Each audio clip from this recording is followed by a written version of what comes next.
Name is Klitsayan Almanza.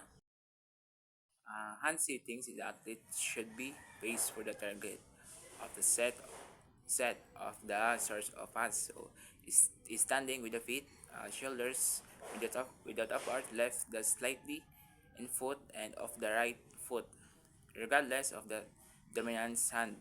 Uh, Hand slightly above and the foot is a forehead and cradling and the balls with thumbs with the pointing the forehead and the fingers pointing skyward. So the sitters naman is need to wait for the ball to take initial contact with both hands of the same time as shelter, then to change the directions of the balls towards the target and pushing them both arms outwards towards and the target's ending to the arms fully extended and the fingers pointing at the balls as act towards the target. Hand settings, harapin mo yung target dapat harapin mo yung target kung saan mo papapuntahin yung bola. So hindi yung pagpasa sa'yo. So tumayo ka lang tumayo ka nang nakabuka ka ang paa, tapos yung right foot mo dapat is naka-forward siya konti. So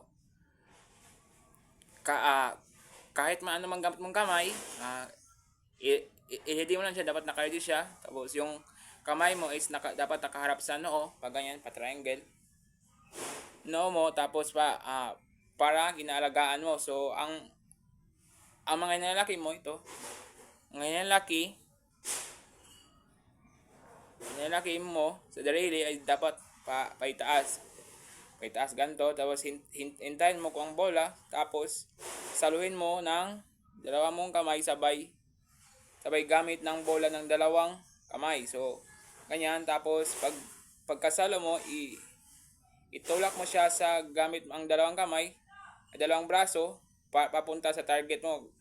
Tapos iunat mo siya ganyan, tapos ang mga braso mo sa daliri ay nakaturo sa bola habang nakalipad ito ganyan. Bukaka siya, tapos pag solo ka triangle, tapos ganyan.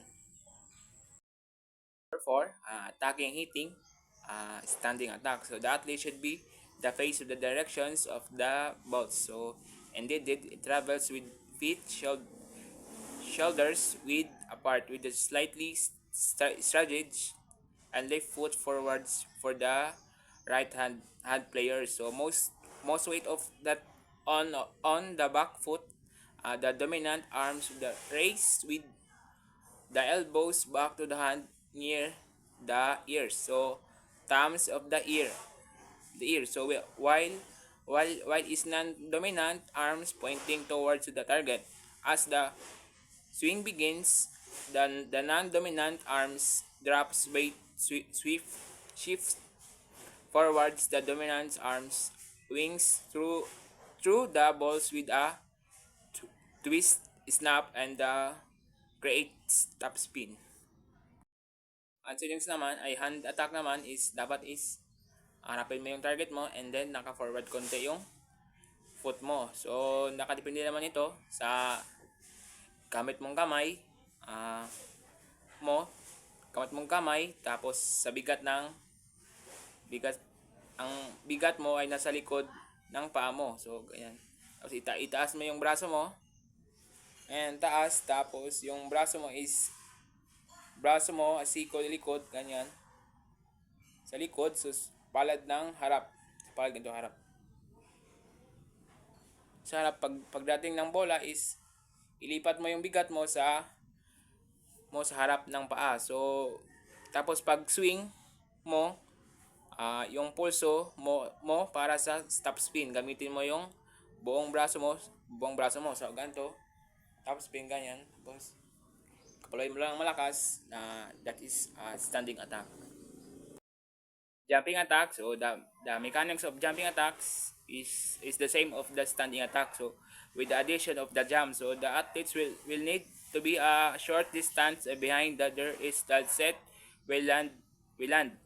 He or she will take at least 3 to 4 steps to approach the ball. So with the last two steps as the jumps, the second and the last steps is the longest. So the last steps just closest of the feet together step close. So as standing forward arm swings helps generates extra virtual weights. The athlete should be take a last steps to foot opposite of the dominant arm. So the left foot for right hand athletes.